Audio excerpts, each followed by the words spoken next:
Pulau itu karena hidup dengan istri saya sama anak saya, jadi yang ngurus anak saya sendiri. Jarang ngurus saya dalam jarang. Memang itu, memang saya punya standar pakai kitab-kitab kados hikam. Saya ini merasa hidup di dunia itu sendiri. Saya tak warai lah Allah kalau kotar. Imam yang ngarang hikam itu punya resep supaya kamu seneng terus. Liyakil lama tafrahu bihi, mesti yakil lama tahzanu bihi. Usahakan sedikit sekali apa yang bikin kamu seneng, maka akan sedikit sekali yang bikin kamu susah. Jadi misalnya kulo nih, jadi kiai misalnya cari wong, kulo kiai wong alim, jelas nak ngalimnya ngalim, nak kiai rapati ya, nak ngalimnya jelas. Tapi nak kiai rapati, nah kan kiai tapi orang ngalim. Nah kulo nak dari wong alim malah meliyo jelas ya. Nak kiai rapati ya, kulo rapati nurut, tapi aturan masyarakat rapati nopo. Nah sampean kiai tapi orang nopo ngalim. Ya betul. Enggak, ini memang bedanya jauh. Ya mungkin lebih kiai sampean di mana. Cara derdek-derdek dongo meyakinkan sampean. Tapi cara artine dongo piye paham kulo. Lha mboten iki nyata, sampe rasa tersinggung. Napa barang-barang napa? Nyata. Nah, kalau sering ditakoki kiai-kiai masalah. Resepnya apa jenenge? Kok jenengan ra tau susah, padahal kita ra tau wiridan, ra tau muhayisip. Resepnya ilmu itu gini kata hikam. Ulama yang kayak hikam itu pernah ngarang kitab tuh saking syukurnya entah saking angkuhnya terserah ngomentari. Kamu harus yakin bahwa di sisa hidup Anda itu tidak akan maksiat lagi. Sehingga kalau kamu ditakdir maksiat, anggap saja akhiru maksiatin kudirat alika. Anggap itu yang terakhir. Siapa yang menganggap mohal bahwa dia tidak akan dosa sampai mati, berarti menganggap Tuhan itu lemah. Karena cara berpikir kita kan bayangkan hidup itu 40 tahun lagi. Misalnya saya sekarang buat 40, bayang urip kadang 4 tahun meneh. Sampean misalnya umur selawe, bayang selawe tahun meneh. Sehingga menganggap dalam durasi ini selawe tahun kok orang maksiat kan mohal. Apalagi sampai sudah tahu maksiat itu bakatem, paham? Ya maksiat itu kelas-kelasan, nak BG pacaran. Nak wong iso omah yo nakal, nak sing setengah soleh ya berbau proposal ya sesuai kontaknya dhewe-dhewe. Itu kan urusan masing-masing. ya itu kan urusan masing. Wae wakisabu ala wa ngono ora ana sing ora wae wakisabu ala. Ngrobongan wali songo, mbok kangen wali songo, mbok golek selisih wawahu napa alam. Sing roh pangeran tiap mbok kangen wali, mbok golek selisih margin. Niku pokoke wawahu napa alam. Ya itu kan urusan jenengan mbek pangeran, mboten urusan kula. Tapi tetap saya sebagai ulama mengingatkan, niat itu ditoto. Begini, ulama dulu tuh ngitung hidup itu hanya 2 menit 2 detik. Sehingga dia ya gampang saja. Kayak imam, kayak kanjeng Nabi itu, ya Rasulullah kenapa tidak menyediakan makanan untuk besok? Loh, saya itu tidak yakin kalau hidup saya sampai besok.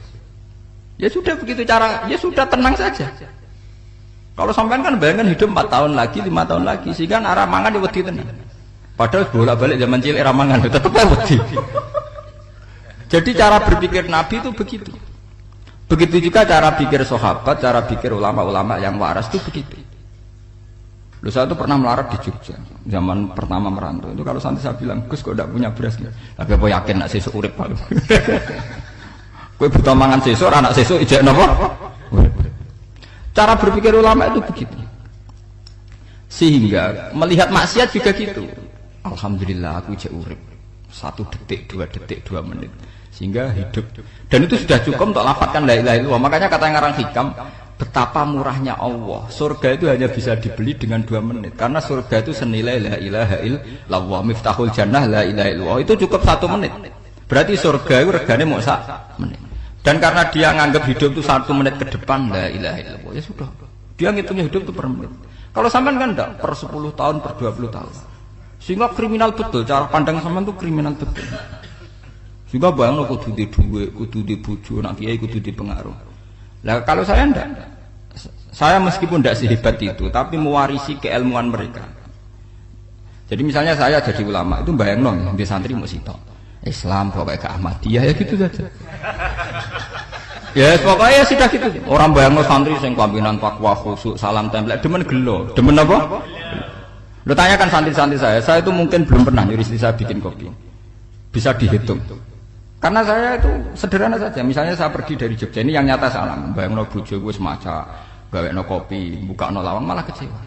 Seperti umumnya orang kan gitu. Semerantu ada bang bojoku nyuambut, digekno kopi, digodhogno banyu hangat teman, bareng teko bojone wangep kukur-kukur. Karena paritnya dia ideal, maka mudah kecewa kalau itu tidak terjadi. Nak kula mboten, sembayang napa Yogya pokoke bojoku cek uta Islam. Nak salat 5 wulan ya sudah gitu saja. Pakai standar-standar yang minimalis. Saya dari rumah bangun sampai ngaji ya, pokoknya melek, ya sudah nak sholat domadem nopo, mulanya sudah gitu. Andai kan saya pakai standar maksimal, maka akan mudah kecewa. Rasulullah juga begitu. Rasulullah itu ngadepi Sayyidah Aisyah, itu ya begitu, ngadepi Hasan Husain. Sehingga tidak ada cerita Nabi mudah kecewa, betul. Karena Nabi bayangkan anak istrinya itu ya minimalis sekali, urusan dunia loh maksudnya minimalis sekali. Misalnya Nabi pagi-pagi tanya, ya Aisyah apa ada sarapan? Ndak ya Rasulullah, ya idzan asumu kalau gitu saya puasa. Kalau sampean usul-usul ora digekno kopi wong wedok apa? Itu kan repot. Muni-muni ittiba sunah Rasul tapi ndak pernah sampean mendekati sunnah napa? Rasul. Sehingga ya tenang saja Nabi. Saya tuh alhamdulillah bisa niru dalam gitu-gitu tuh bisa. Makanya saya kiai muda paling enjoy. Banyak kiai-kiai yang sepuh itu kalau urusan gitu konsultasi Mas. Gus resep apa kae? Niki kula resep ora karep apa. Juga saya tidak pernah bayangkan apa tanggaku seneng aku atau ora sing ngaji aku kecewa itu tidak pernah bayangkan. Sampean itu kan makhluk, tidak penting. Kecewa tidak kecewa itu tidak penting. Saya itu orang alim, ngerti ini warido kamat lubi, ora waridokum. Yang tak goleki ridane pangeran, ridane sing ngaji, ridane konsumen. Itu apa? Makhluk tidak penting. Itu harus dilatih. Harus napa? Sehingga orang itu kalau biasa sholat, maksudnya biasa ta'alluq bi Allah, mesti la'alla katardo, mesti gampang puas. Karena dia iktifak ngalap cukup be Allah Subhanahu wa ta'ala. Saya sebagai manusia juga sering ditangisi istri. Misalnya saya sering ke Jogja sendirian. Nah ninggalan apa? Ninggalan ibu milih pangeran. Misalnya mati ninggalan ya paling aku mau ngapain nih suaraku. Paling uang nangis gue kegiatan. Bukan apa-apa. Ingin saya bahwa konstitusi ulama itu masih iktimat Allah. Kalau kita kan enggak. Cara berpikir kita ngaji itu ideal sing ono podium, sing ngaji kelaminan takwa kabeh, keturunan kaji kabeh, ndiluk kabeh. Kita kan pakai standar-standar yang dengan asumsi kita. Padahal Nabi dulu zaman sugeng al iman hahuna wa yusiru ila qalbihi sadrihi salah satu iman itu urusan hati. Komitmen sampean be Allah Subhanahu wa taala.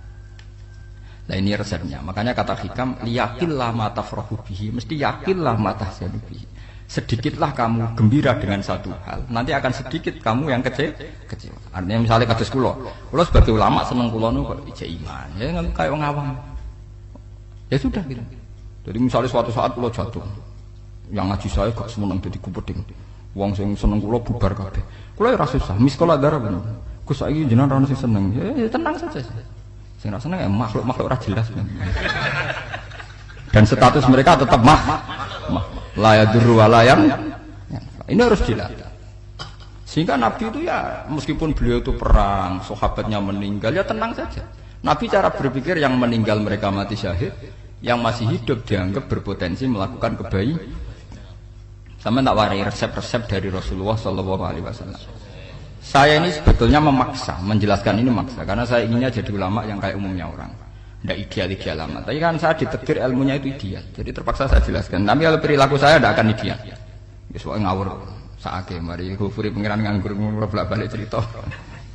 Ada seorang wali, karena dia wali itu doa di multazam, ya Allah saya ini minta satu hal. Karena dia wali maka tidak minta uang, tidak minta jabatan, minta engkau takdir saya tidak pernah maksiat. Itu kan bagus sekali. Minta doa ditakdir gak maksiat kan ada. Dari pengiran malah jawab. Fa'ena ada ghufran. Karena tahu maksiat malah sifat ghafurku tak ada kok endi. Gamane pangeran ngene, sifat ghafurku rak nganggur.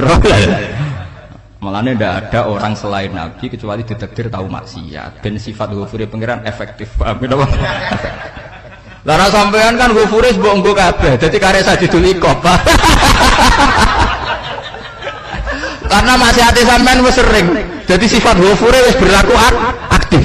Saya karek nunggu sifat sajidul iqab. Paham ya? Itu beda dengan wali-wali. Sifat sajidul iqab mau aktif, mereka tidak punya dosa. Malah pangeran bingung gak kok sifat ghafure. Apa tadakoki ghafur atau dosa. Didakoki sadid itu kok gak tahu maksiat. Dadi pangeran malah sing bingung. Nak kowe ora tau maksiat ghafur kok tak dakoki. Kok ora tau maksiat, wong iku ora tau apa? Didakoki sadidul iqab gak mungkin ora tau maksiat. Lah pangeran ape dakok ghafur kan syaratnya dosa sik. Sampeyan kan walian. Ghafure wis dientekno. Keseringan kepake, paham ya? Karek nopo? Karek sadidul iqab. Ya itu memang standar Tuhan. Semua Quran itu kalau nyeritakan gitu. Nabi ibadi anni anal ghafurur rahim. Kawulaku ceritani aku ghafurur rahim. Tapi yo ceritani wa anna adzabi wal adzabul alim. Nabi ibadi anni anal ghafurur rahim wa anna adzabi wal adzabul alim. Kalau Nabi Ibrahim, Nabi Muhammad inna rabbaka lasariul iqab. Pangeran cepat nyiksane. Tapi wa innahu laghafurur rahim. Jadi dua sifat ini pasti aktif. Dan tentu ulama itu senang sifat ghafur itu ya meskipun aktif, tapi mereka tidak pernah ngambil fasilitas sifat nopo. Kalau baleni malih. Sehingga kayak Sayyidina Umar radhiyallahu anhu ketika beliau pertama jadi khalifah, ini cerita di kitab Hayati Sahabat. Pertama dia jadi khalifah, orang mengira dia akan ngomong hal-hal yang besar, visi besar tentang negara, visi besar tentang izzatil Islam wal muslim. Tapi ketika Umar pertama pidato begini, ayuhal muslimun ayuhan nas, ana, dari kata Sayyidina Umar, ana hulamun min bani Makhzum, akulu min kholati. Saya ini pemuda dari Bani Makhzum. Kecil saya bisa makan karena bulik-bulik saya punya kebun kurma yang kalau saya memanen diopahi beberapa biji. Dan itu menjadi kuti wahayati, menjadi saya bisa hidup. Terus wassalamualaikum warahmatullahi wabarakatuh. Orang itu penasaran semua. Orang jadi khalifah, pertama dibendem jadi Amirul Mukminin, pidatone ngenang masa kecilnya ra kelar mangan. Kelare mangan mergo buruh bulike. Paham ya? Ngondoh kurma terus dikai tamarotin. Beberapa kurma sing dadekno iso.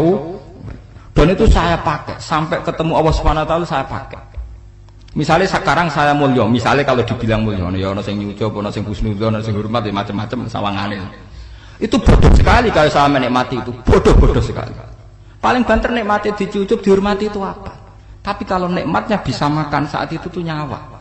SBY jadi presiden prestasi, Gus Dur jadi presiden prestasi, tapi umpama presiden tetap mangan. Prestasi tertinggi adalah bisa makan selisat dirumki gojo-gonyo. Makanya Umar mengingatkan.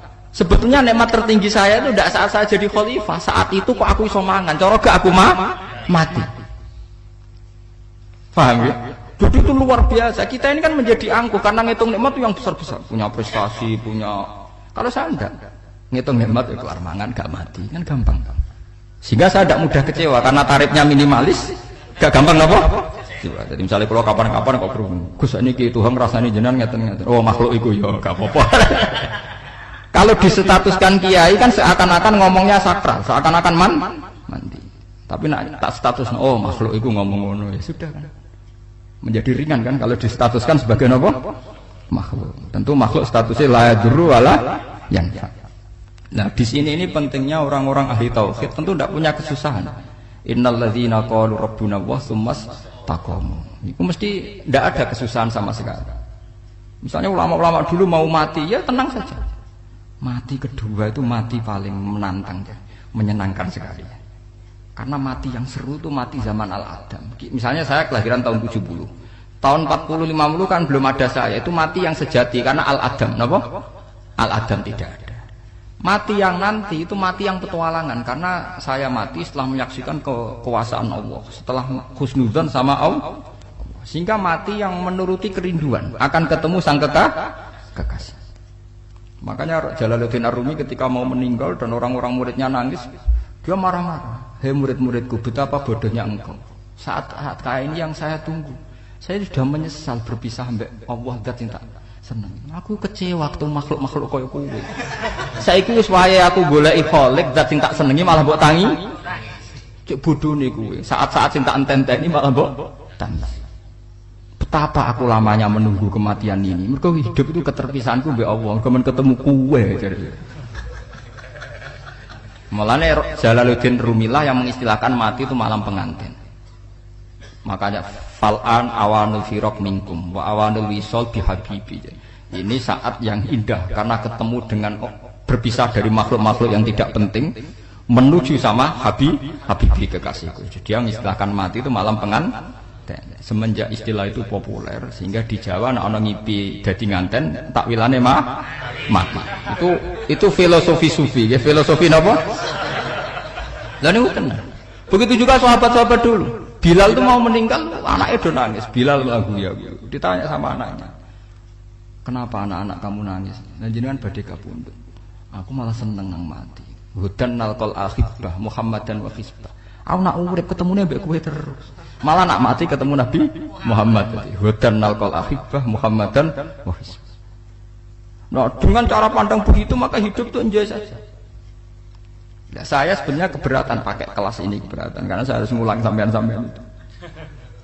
Ya makanya potensi kayak saya tentu mengurangi jadwal ketemu. Makanya saya mohon kalau tidak penting itu jangan sungkan. Anggap saja itu bagian dari hormat saya.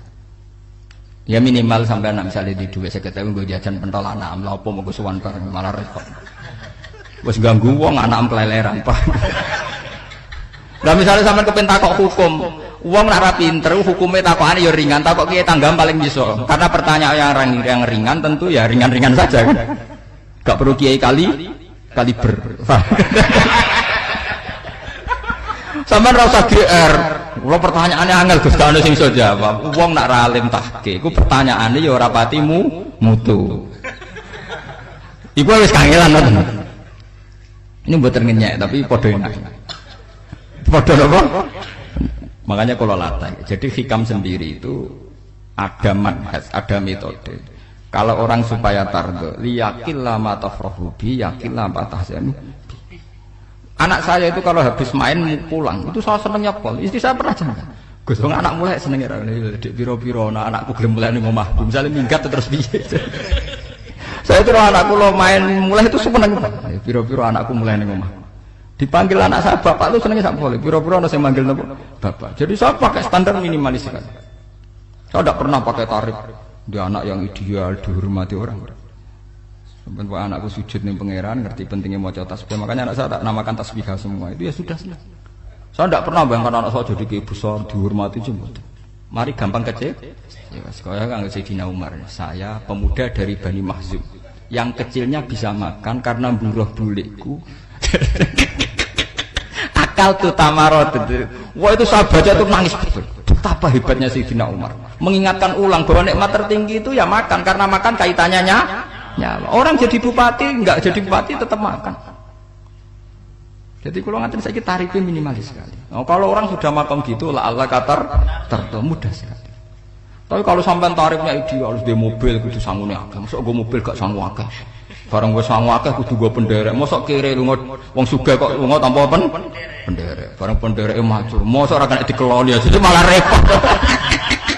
Akhir gue wong ayu. Anak selingkuh diujar-ujari sing itu malah perkara meneh. Ngomong kok ruwet nuruti tahapan-tahapan duniawi ruwet. Makanya resep kalau ingin seneng tuh kon salat. Maksudnya salat tuh dihayati secara tauhid ya. Dihayati secara tauhid. Misalnya inna sholati wa nusuki wa mahyaya wa mamati lillahi rabbil alamin. Itu akan pasti Allah katardo, pasti mudah melihat alam ini ridho.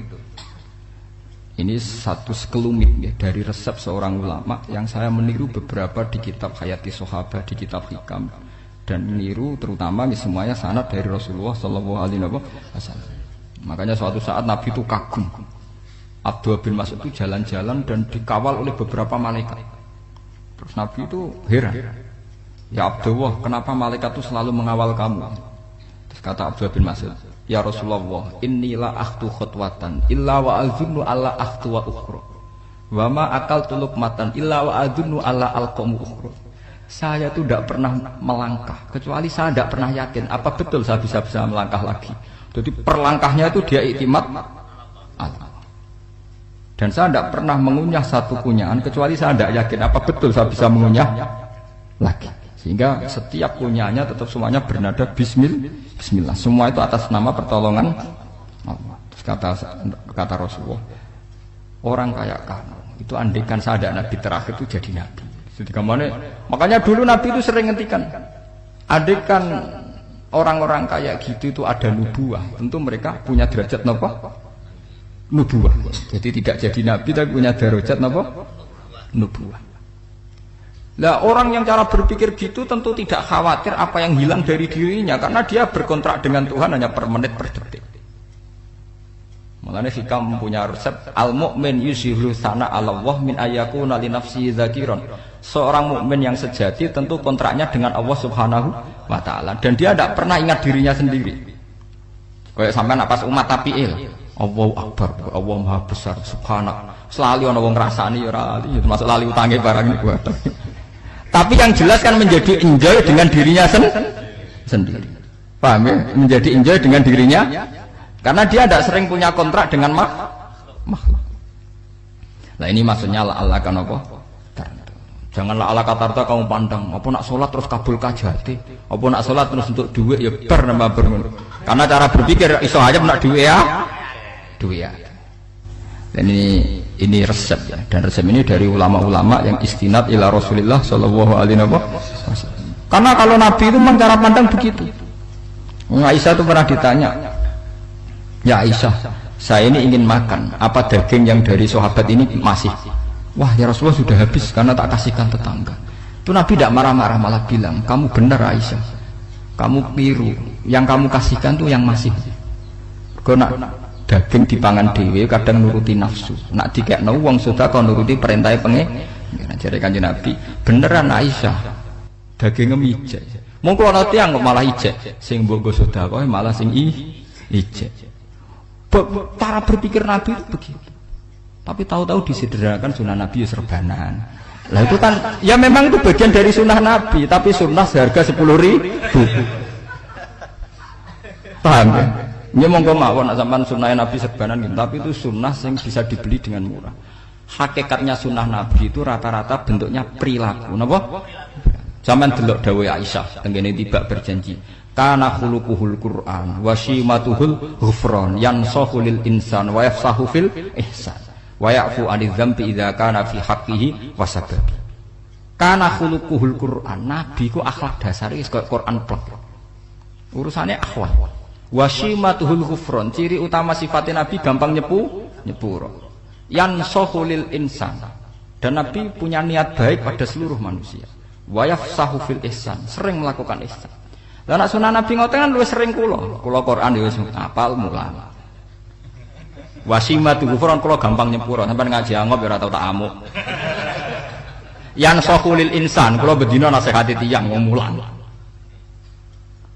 Wayah sahufil ihsan tak gawe gampang. Kula mulang ya ora tau gawe tarik. Itu sakmene kudu podium, kudu wong dilo ya ora. Pokoke anggere ke Ahmadiyah ya salat madhep ngulon ya sudah. Loh itu kan dawuh Aisyah ketika ditanya kaifa kana khuluqu Rasulillah. Dan itu semua dijawab oleh ahwal, oleh sebuah perilaku. Tidak ada Aisyah jawab nganggo atribut. Oh Nabi itu jubahan, serbanan, tidak ada itu. Memang itu sunnah ya, saya aku itu sunnah, teman jangan salah paham ya. Tapi itu sunnah yang tidak dijawab oleh Aisyah. Sunnah yang sampean jawab sendiri, paham? Aisyah yang istrinya Rasulullah ketika ditanya kaifa kana khuluqu Rasulillah, beliau jawab kana khuluquhul Qur'an wa simatuhul ghufran yansahu lil insan wa yafsahu fil ihsan. Semuanya akhwal wa ya'fu 'anil dzambi idza kana fi haqqihi wa sababi wa idza di'a haqqu wa lam yakun li ahadi marra'ahu badihatan haba wa idza da'ahul miskinu ajaba yaqulul haqqa walau kana murra wa la yutmiru lil muslimin hisaw wala dur. Semuanya itu akhwal, satu perilaku sosial. Saya mengakui kalau serbanan sunat, ya saya ngakui. Tapi sunnah wis karena saya mewakili yang akhwal tadi yang apa? Lah mungkin untuk sampeyan, monggo kalau untuk ngisi sunnah. Tapi mbok ya adil itu. Ini bukan kritik buatan ke, yang meyakini serban sunat kan sudah banyak dan itu bagus. Tapi cobalah juga meyakini ahwalu Rasulillah. Makanya mansana sunnatan itu rata-rata ulama maknani siapa yang ikut sunnahnya Nabi. Rata-rata ulama nafsir ahwalu Rasulillah wa af'alu. Perilaku sosial Rasulullah. Makanya terusannya wa idza da'ahul miskinu ajabah. Kalau dipanggil orang miskin ya datang. Ya maksudnya ada harus orang miskin manggil pas resepsi kawin mboten. Misalnya ana wong melarat kuwi di sepeda motor, wong melarate njuk ngeteroni puskesmas ya mbok terno. Wong melarat lara njuk nukono misale minyak kayu putih mbok tekani. Ora kok ngerti-ngerti mbok urusan walimatul urus sing wajib piye lho. Payah. Lho lan wa idza da'al miskinu ajabe ora ana hadise urusan walimatul urusan mboten. Kalau orang miskin manggil ya dalam riwayat hadis ya Nabi sering dipanggil orang miskin ya Rasulullah mbok datang ke rumahku ada apa terus ya Nabi saya tuh ingin rumahku sing elek jenengan nate salat teng mriku ya Nabi datang ya salat saja ya ora jaman fi ayyi makanin aradta an usolliya fi kamu di tempat mana kamu seneng salat teng mriki ya Rasulullah ya Nabi salat sing ngundang ya waras pisan kenangan mek Nabi kok mae dienggo salat Nabi ampean tahu tanggung kiai kon salat kon mromosekno anakmu iku paham Kiai dongakno nggih kersane ketampi PNS padahal kiai ini dhewe anake ra PNS. Kalau dulu kan sahabat ngundang Nabi itu ya gitu. Ya Rasulullah, saya itu ingin sekali engkau sholat di rumahku, fa'attakhidahu musallan. Kemudian tempat yang pernah engkau sholati mau tak pakai musola pribadi. Makanya masjid Kiblaten itu rumahnya sahabat. Karena dulu Nabi pernah sholat di satu tempat, adalah ono perintah tahlilul kiblat itu di rumahnya sahabat.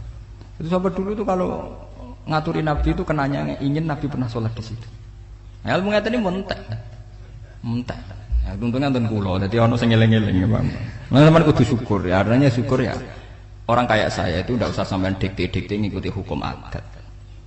Kalau ngoten sampean gelo mergo kula ora iso teko, kula ya gelo perkarane ulama kok mbok atur. Makanya saya sering guyon cerita saya itu kalau di pasar Pandangan dulu itu anyaran boyong sering di pasar ditanya sama Gus wong alim kok ning pasar piye aneh to ya aneh kuwi aneh piye bodohnya wong alim.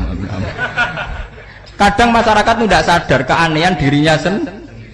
Mereka enak saja merasa kalau orang alim ke pasar itu aneh, mereka tidak sadar orang bodohnya wong alim ya aneh, enak saja mereka mikir sepi. Paham ini supaya sampean la Allah kan apa tar. Makanya untuk Rasulullah, Nabi itu sering ngendikan ana tamu hormati. Tapi etika mertamu di Rasulullah itu walakin idza du'aitum. Mertamu Nabi itu nunggu ditimbali. Walakin idza du'itum du'iya mabni majhul. Ketika kamu ditimbali fadkhulu. Jadi ya ayyuhalladzina amanu la tadkhulu buyutan nabiyyi illa ayyudzana lakum. Jadi untuk sowan Nabi itu nunggu dipanggil. Meskipun sahabat itu rindu Nabi, tidak berani sowan ke dalamnya Nabi. Kalau ingin ketemu Nabi dibarengno pas sholat jamaah, karena Nabi pasti keluar di masjid. Andai kan Nabi nerima tamu di rumah, ya ora sida dadi Nabi. Amen nampa tamu. Makanya la tadkhulu buyutan nabiyyi ku illa ayyudzana lakum, kecuali kamu dapat izin. Nunggu dipanggil. Wa idza du'itum kalau dipanggil lagi fadkhulu. Ya sudah begitu. Tapi sekarang itu ya sudah begini. Ini kula cerita ilmiah saja. Saya tidak punya kepentingan apa-apa. Ya kepentingan kula ben ra mbok tamoni jujur mawon. Cuma guling-gilingan dulu itu kalau sahabat itu ketemu Nabi pendak sholat sama pendak ngaji. Paham ya? Jadi saya memilih sikap begini itu bukan tidak saya pikir. Tapi kalau ada kiai lain yang beda dengan saya tidak apa-apa. Kalau ulama lain beda tidak apa-apa. Justru seninya rahmatnya umatnya Nabi itu istilahu aimati rahmah. Khilafnya umatku itu rahmah. Mulane aku khilaf ben rahman, aku podo kan gak sido khilaf.